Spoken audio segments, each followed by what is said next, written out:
If the European community proceeds in the direction which the majority of member state governments and the Commission seem to want, they will create a structure which brings insecurity, unemployment, national resentment, and ethnic conflict.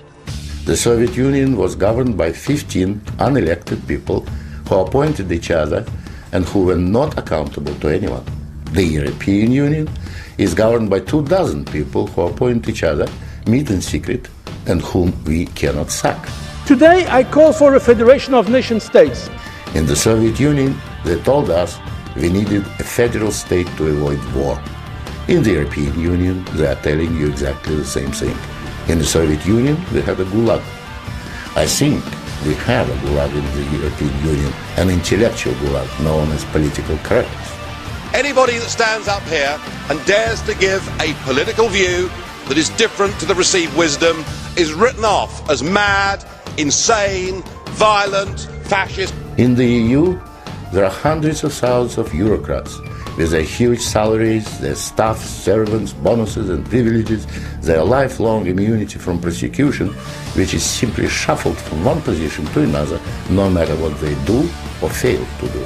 We were told that the purpose of the Soviet Union was to create a new historic entity, the Soviet people, and that we must forget our nationalities, our ethnic traditions and customs.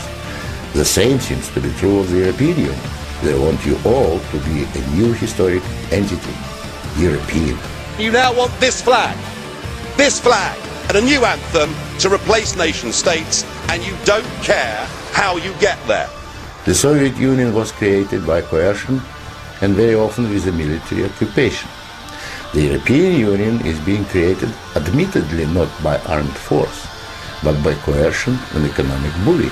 You are one of the many academics throughout the universities of the European Union who is effectively paid to indoctrinate people with a certain line of thinking. We had the French say no, we had the Dutch say no, and then we had the Irish say no.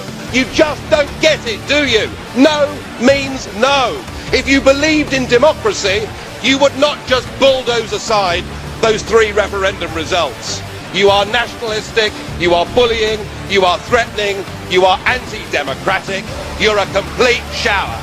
The old Soviet system was incapable of reform, so is the European Union. But there is an alternative to being ruled by those 24 self-appointed officials in Brussels. It is called independence.